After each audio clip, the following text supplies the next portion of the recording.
Hello അസ്സാം വലൈക്കും. ഇന്ന് ഞാൻ ഇതുപോലൊരു കമ്പമായിട്ട് വന്നിട്ടുണ്ട് കേട്ടോ. ഇന്നലെ നമ്മൾ ഇതേപോലത്തെ സംഭവം വെച്ചിട്ട് ഓറഞ്ച് ട്രീ ഉണ്ടാക്കിയിട്ടുണ്ടായിരുന്നില്ലേ. ഇന്ന് അതിലും ചിലവ് കുറഞ്ഞ വെറും കവറും കമ്പും മാത്രം വെച്ചിട്ട് ഒരു കിഡിലൻ ഐറ്റം ഉണ്ടാക്കിയെടുക്കാം കേട്ടോ. അതിന് വേണ്ടിയിട്ട് നമ്മൾ ഇതേപോലെ ഒന്ന് ചെയ്ത് കൊടുക്കുക. ഇത് ഞാനിപ്പോൾ പെറ്റൽ മേക്ക് ചെയ്തെടുക്കുകയാണ്. ഒരു കുട്ടി ഫ്ലവർ ചെയ്യാൻ വേണ്ടിയിട്ട് 2 പെറ്റൽ വെച്ചിട്ടാണ് കേട്ടോ ഒറ്റ ഫ്ലവർ ആക്കി കൊടുക്കാനായിട്ട് പോകുന്നത്.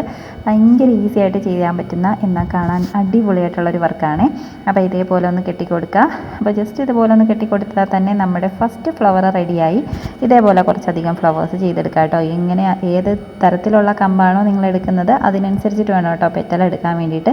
ഞാനിവിടെ കുറച്ച് ബ്രാഞ്ചസ് ഒക്കെ ഉള്ള ടൈപ്പ് ഒരു കമ്പാണ് എടുത്തേക്കുന്നത്. അതുകൊണ്ട് തന്നെ എനിക്ക് അത്രയും പെറ്റൽസ് വേണ്ടി വരും. ഒരുപാട് പെറ്റൽസ് ചെയ്ത് കൊടുക്കുന്നില്ല, മെയിൻ ബ്രാഞ്ചസിൽ മാത്രമാണ് കേട്ടോ ഞാൻ ഇതേപോലെ ചെയ്ത് കൊടുക്കുന്നത്. അപ്പോൾ ഫൈനൽ റിസൾട്ട് കണ്ടിട്ട് എനിക്ക് ഭയങ്കര സന്തോഷമായിട്ടുണ്ടായിരുന്നു. നിങ്ങൾക്ക് ഇഷ്ടപ്പെട്ടോ ഇല്ലേ എന്നുള്ള കാര്യം ഉറപ്പായിട്ടും ഒന്ന് കമൻറ്റ് ചെയ്യട്ടോ. എങ്ങനെയുണ്ട് സംഭവം? അടിപൊളിയല്ലേ? അപ്പോൾ നിങ്ങളൊന്ന് ട്രൈ ചെയ്ത് നോക്ക്. ഇഷ്ടപ്പെട്ടാലൊന്ന് ലൈക്ക് ചെയ്യേ.